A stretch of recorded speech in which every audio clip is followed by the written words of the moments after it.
Yeager here to demonstrate a use case with a USB contactless fob like the one I've got held in my hand. This could also be obviously in a card form factor like the one on the desk there.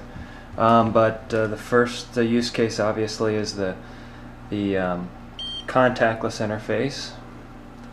Try and make a couple transactions there.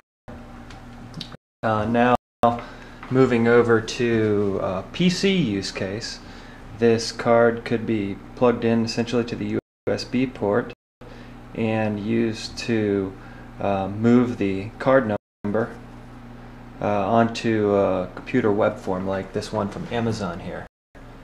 So I've negotiated their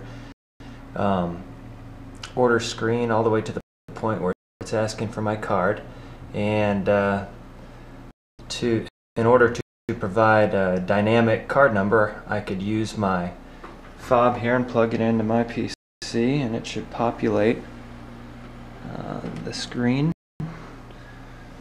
here where it's asking for the card number.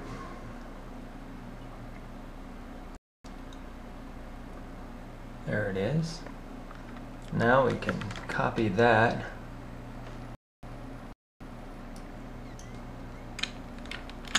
over here so we can keep track here of the card numbers we're using. Let's try that again. Now for the second transaction, I should have a different card number when I plug it in.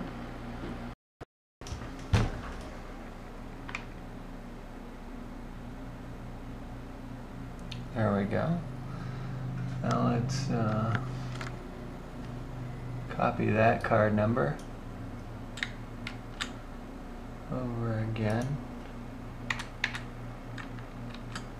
There we go.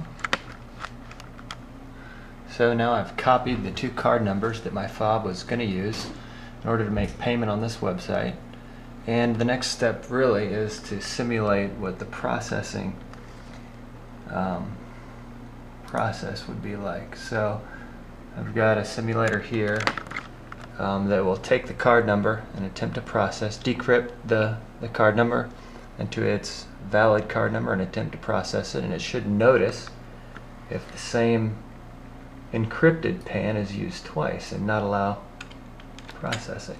So let's try this. Move it over here.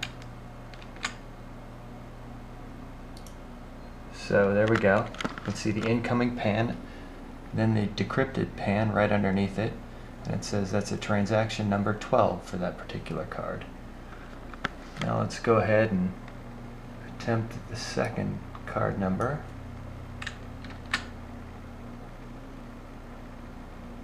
Into this processing script. Authorize. There we go. And it says incoming pan, which is the second encrypted pan from the same device. And you see the decrypted pan, which should match the same one as transaction 12 as it is in 13, and it does. So those are my valid pans. Now the obvious test, if I go back and try and reissue either one of these, I should get an error here when I try and process them. Yep, duplicate authentication. Just to be sure, let's go ahead and process the second one. Test that.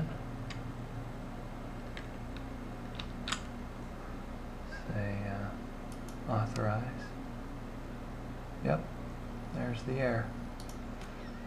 Alright, do one more test here. Let's reinsert the card to make another payment in a web form. We insert it right into the test script this time. So you can see how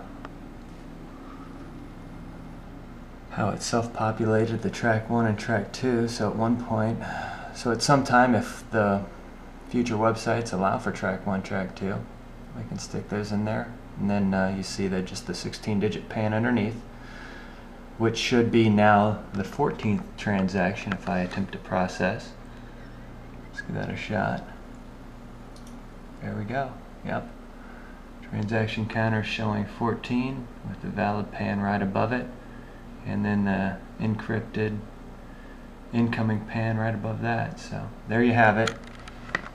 Just demonstration of another use case for a contactless device to help secure internet transactions. Thank you very much.